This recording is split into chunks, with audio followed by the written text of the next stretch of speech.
മനുഷ്യൻ ബേസിക്കലി നന്ദിയില്ലാത്തവരാണ്. അങ്ങനെയാണ് പൊതുവെയുള്ളൊരു സൃഷ്ടിയുടെ ഒരു സ്വഭാവം കാണിക്കുന്നത്. എന്നാൽ പ്രകൃതിയെ കണക്ട് ചെയ്യുന്നത് നന്ദിപൂർവം സ്മരിക്കുന്നത് കൊണ്ട് മാത്രമാണ്. ഈ സത്യം അറിഞ്ഞാൽ മനുഷ്യൻ നന്ദിയുള്ളവനായി തീർന്നാൽ അവന് ഉണ്ടാകുന്ന ഒരുപാട് നേട്ടങ്ങൾ അവൻ മനസ്സിലാക്കാതെ പോകുന്നു. കാരണം ഇത് മനുഷ്യന് ദൈവം തന്നെ കൊടുത്തിട്ടുള്ളതാണ് മറവിയും.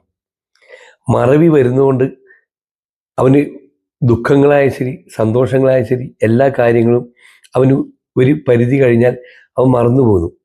അതിൻ്റെ അതേപോലെ തന്നെയാണ് ഈ നന്ദിയുള്ള കാര്യങ്ങൾ മറന്നു പോകുന്നു. നമുക്ക് ഒരുപാട് ഉപകാരങ്ങൾ ചെയ്തവരെ നമ്മൾ മറന്നു പോകുന്നു.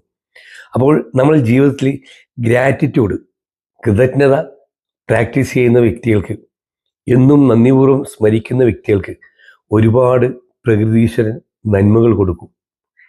ഈ നന്ദിയുള്ളവർക്കാണ് ജീവിതത്തിൽ ഒരുപാട് നേട്ടങ്ങൾ. ജീവിതത്തിൽ എവിടെയെങ്കിലും ബുദ്ധിമുട്ടോ കഷ്ടപ്പെടോ അല്ലെങ്കിൽ എവിടെയെങ്കിലും പരാജയപ്പെടുന്നോ എന്നുള്ള ഒരു ചിന്ത നിങ്ങൾക്ക് വരുന്നുണ്ടെങ്കിൽ നിങ്ങൾ ചിന്തിച്ചു നോക്കിക്കോ. നിങ്ങൾ ജീവിതത്തിൽ എവിടെയോ നന്ദികേട് കാണിച്ചിട്ടുണ്ട്, അല്ലെങ്കിൽ നന്ദികേട് കാണിച്ചുകൊണ്ടിരിക്കുന്നുണ്ട്. അത് മാറ്റുക. അത് നിങ്ങളുടെ മറവി കൊണ്ടായിരിക്കാം.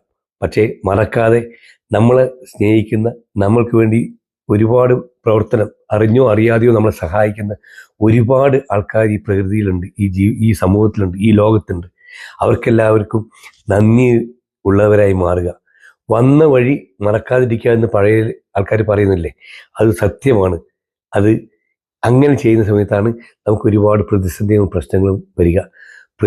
പ്രതിസന്ധികളും പ്രശ്നങ്ങളും വരാതെ നിങ്ങൾക്ക് മുന്നോട്ട് പോകണമെങ്കിൽ നിങ്ങൾ എന്നും ഗ്രാറ്റിറ്റ്യൂഡ് പ്രാക്ടീസ് ചെയ്യുക. എല്ലാവർക്കും ഒരു ശുഭദിനം നേരുന്നു.